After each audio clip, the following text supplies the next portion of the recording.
I now invite U.S. Secretary of State for his remarks to the media. Thank you. Well, first of all, thank you for your very warm welcome. And it's been a phenomenal visit already, and it's only been a day, and we have so much more work to do. And it's an honor to be here with all of you in this important visit to one of our most important strategic partners in the world. And I want to highlight that point for a minute. We obviously have relations, and we work with countries all over the world, and we need to, just as India does. And we have all kinds of alliances and partnerships with countries that we work on, sometimes on discrete and individualized issues, other times on broader issues that involve one region of the world or another. A strategic partnership is something very different. It's something much broader than that. A strategic partnership is when your interests as two nations are aligned and you work together strategically to solve those problems. And the list of issues that we work together with India on, the breadth and scope of them, is what highlights the fact that India is an important strategic partner of the United States, one of our most important strategic partners in the world. It begins with the fact of our shared values. We are the two largest democracies in the world. And so obviously that in and of itself begins to align our interests simply because our leaders respond directly to voters and people on a regular basis, which means I have to go back and justify to the American people every decision we make, and the president has to do the same on why it's good for our country, and our counterparts here in India have to do the exact same thing. You have to respond to the people of India about why your partnership with the United States, or your stance on any issue for that matter, is to the benefit of your country. I imagine this is true in every country in the world to some degree, but it is particularly true for democracies. Democracies respond directly to the people, and you have to respond constantly. In democracies, you have opposition parties, you have a free and open media. By the way, you have a lot of media. We have media in our country. You guys have a lot of media, and that means a lot of scrutiny and a lot of attention. But that begins to align our interests immediately because we both recognize and have mutual respect and understanding that every decision we make, every announcement we make, everything we work together on, we ultimately have to go back and justify it to our voters, to our people, the people who put us in these positions to begin with.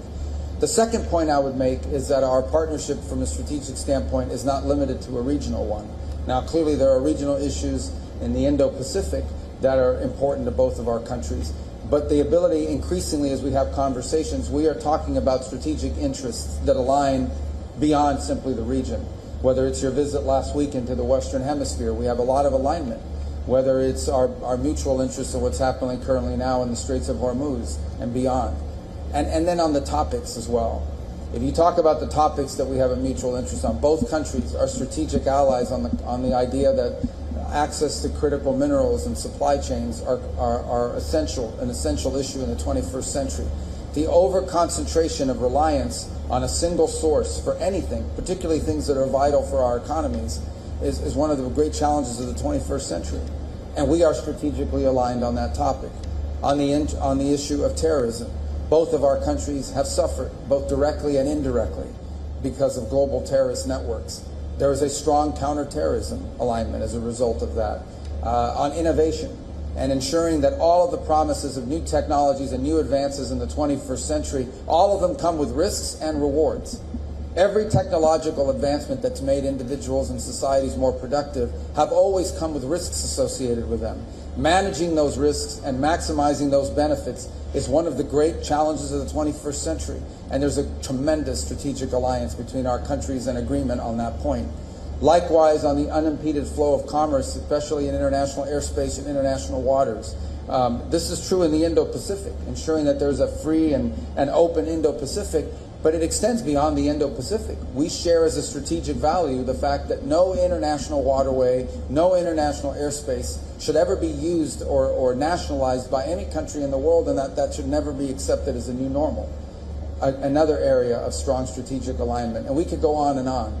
The bottom line is that the opportunities exist to work together because not just our shared and common values and our people-to-people ties, but because our nations are strategically aligned on all of the key issues that will define the new century. All of the great challenges that are before us now in the modern era, we are strategically aligned on. And the final point, and this I mean is no disrespect to any other country in the world, but you can have a strategic alliance with countries. But there are only a handful of countries in the world that have the ability to actually do something about these big issues on a global scale. There are only a handful of countries in the world that have both the economic and diplomatic power to be influential on strategic issues from a global perspective, and India is one of them. which is what adds the finishing touches on the importance of this strategic alliance, is we have a strategic alliance between the United States and India. It's a strategic alliance between two countries that have global influence and the ability to influence global events. And that distinguishes it from other relationships. And so that's why this is an important visit to be here today. It's why we hope that later this year the Prime Minister will visit us in Washington. It's why I hope our leaders will have a chance to interact in other forums. And I also want to thank you, by the way, for hosting the latest meeting of the foreign ministers of the Quad, which will be happening the day after tomorrow, I believe, right? Day after tomorrow. Another important mechanism and of joint cooperation. And one more example of our strategic relationship between our two countries. Because the Quad is a form of alignment between four countries who are not just strategically aligned on a bunch of key issues, but four countries that have the ability to varying degrees to influence global events on these topics of mutual interest. So there's a lot of details and things we can talk about. I didn't mention energy, but we also are strategically aligned on energy. You know, energy and the ability to generate power is the key behind all of the great industries out there. Whether it's data centers, whether it's artificial intelligence, whether it's the ability to modernize and continue to advance economically, all of it begins and ends with the ability to generate the power necessary, not just to raise standards of living, but beyond that, to expand into new industries. And both of our countries are strategically aligned in ensuring that we have a world that can not just produce but deliver the energy resources that are necessary to power a modern economy. So I'm not given the breadth and scope of areas of alignment.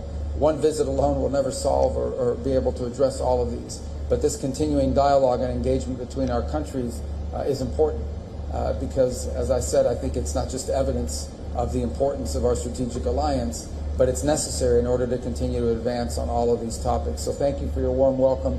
Thank you all for covering these events here today. And I look forward to returning many times. You know, 4 days for a country of this size, of this beauty, and of this diversity, and all the things you have to show us. We can't possibly see it all in 4 days, but we're going to try, or we're going to die trying, because it's a pretty packed schedule. And I appreciate everything you facilitated for us in our time here together. Thank you.